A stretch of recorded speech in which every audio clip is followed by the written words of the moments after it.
Bonjour et bienvenue. Cette vidéo, consacrée à l'utilisation de tableaux de bord, fait partie d'un ensemble de films ayant comme objectif d'étudier en détail les fonctions principales de productivité de l'outil Envision. Dans cette séquence, nous allons nous concentrer sur les fonctions d'utilisation et de création de tableaux de bord, plutôt que sur le projet lui-même. Toutes les fonctions que nous verrons sont génériques et valables pour tout type de projet, quels que soient les modèles. L'architecture d'entreprise, l'ingénierie système, le génie logiciel, l'analyse de risque, etc. Pour cette vidéo, nous reprendrons l'exemple précédent d'architecture d'entreprise. Depuis la page d'accueil où se trouvent des icônes de tableaux de bord prédéfinis, nous commencerons par vous montrer quelques exemples. Ensuite, nous étudierons comment créer de nouveaux tableaux personnalisés. Pour lancer un tableau prédéfini, il suffit de cliquer sur son icône ou de le sélectionner dans la liste des tableaux de l'explorateur, ici. Je double-clique sur l'icône référentiel des applications, ici. Le tableau s'ouvre immédiatement. Il s'agit d'un tableau de type attribut par classe d'objet. Il existe 11 types de tableaux. Nous en verrons un certain nombre durant cette vidéo. Ce tableau montre certains attributs des applications, tels que son nom, son libellé, sa description, le métier concerné, son type, sa version, le nom du DSI et le statut. Celui qui a paramétré ce tableau a sélectionné parmi tous les attributs d'une application ceux pertinents pour l'utilisateur. Observez les couleurs. En bleu, les applications en attente d'approbation. En vert, les applications en cours de modification. N'oubliez pas qu'Envision est un outil collaboratif multi-utilisateur. Enfin, en noir, les applications déjà enregistrées. La dernière colonne, statut, est en rouge lorsque l'application est rejetée. C'est ce que l'on appelle une cellule conditionnelle. Dans ce tableau, deux applications ont le statut rejeté en rouge. Que pouvons-nous faire sur un tableau? D'abord, modifier son contenu.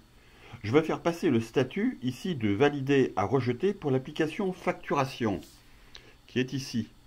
Il s'agit de cet attribut ici, que je sélectionne. Mais cette application est en lecture seulement. Pour pouvoir la modifier, je dois d'abord me l'approprier avec un checkout, ici. Elle devient verte. Je peux alors changer son statut dans la barre de modification. L'attribut étant du type liste, je choisis rejeter. Voilà, la modification a été faite. Je vais rafraîchir maintenant le tableau. Envision me demande de confirmer, ce que je fais. Voilà, le tableau est mis à jour et l'information est immédiatement disponible aux autres utilisateurs. Ensuite, nous pouvons ouvrir le formulaire d'un objet, comme ceci. Je clique sur Contrat d'assurance. Cela ouvre le formulaire et donne accès à tous les autres attributs de l'objet dans les différents onglets. Ici, cet onglet-là, puis celui-ci et enfin celui-ci. Je ferme le formulaire. On peut trier les colonnes en cliquant sur les en-têtes. Ici, je clique sur Statut. Je double-clique. Je peux aussi double-cliquer maintenant sur Applications pour les remettre par ordre alphabétique. Cliquer sur une cellule ouvre le formulaire de l'objet avec l'attribut entouré de jaune. Je clique ici dans l'attribut Description. Cela m'ouvre le formulaire et entoure de jaune l'attribut Description. Je ferme le formulaire. Il est possible, par exemple, suite à une modification sur l'application Facturation, ici, de suivre l'impact sur le projet avec la commande Show Where Use. Je clique ici, je sélectionne Show Where Use. La réponse apparaît dans l'explorateur où l'on peut voir tous les impacts. Par exemple, ici, je double-clique sur le domaine métier Back-Office. Le diagramme, par contre, est ouvert. L'application recherchée est identifiée en jaune, ici.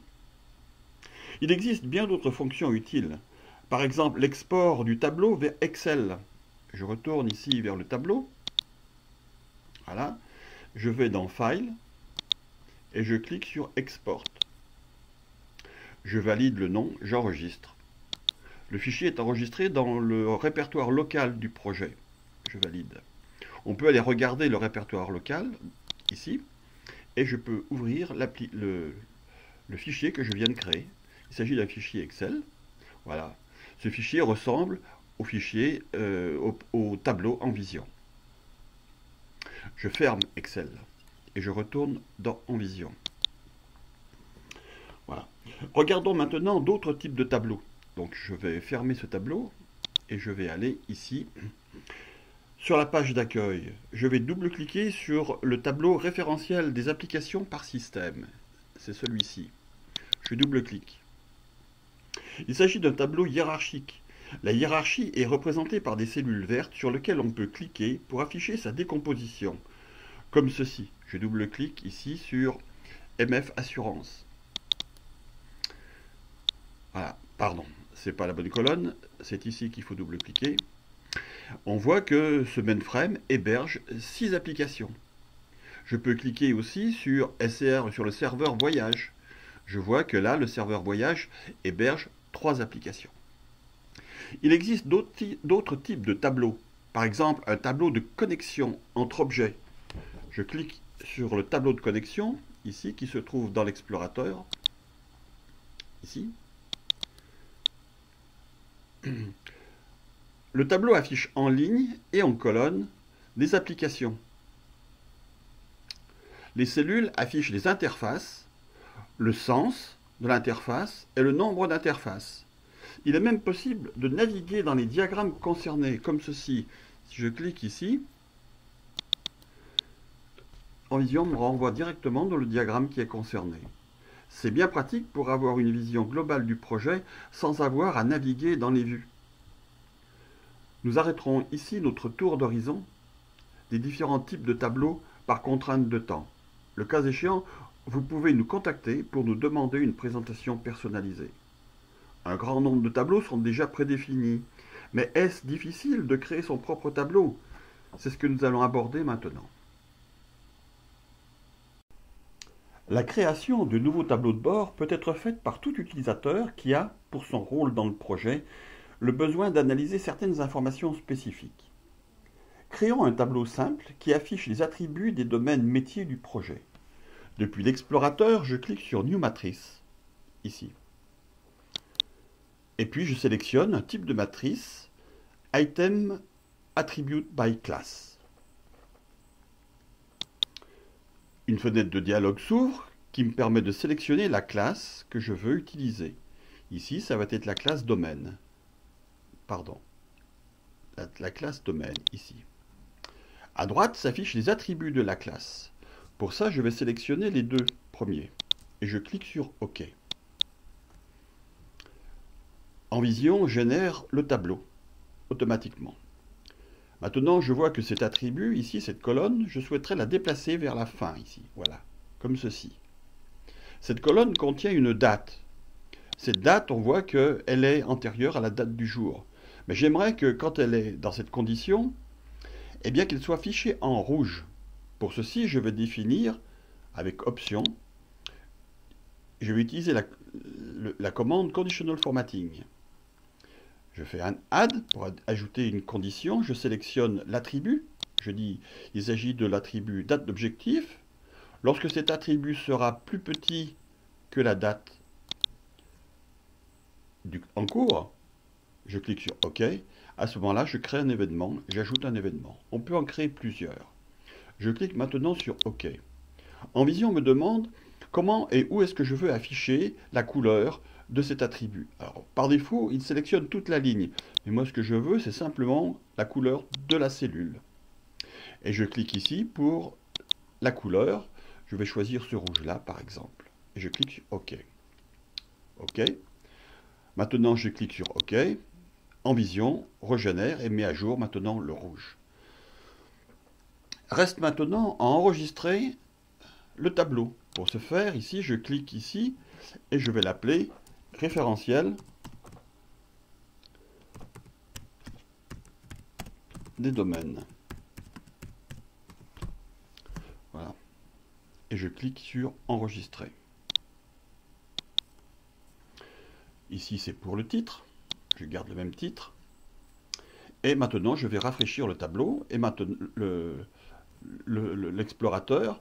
Et je devrais avoir ici le référentiel des domaines qui apparaît ici. Je vais fermer ce tableau, ici. On va pouvoir rejouer le tableau autant de fois qu'il est nécessaire, comme ceci. Voilà.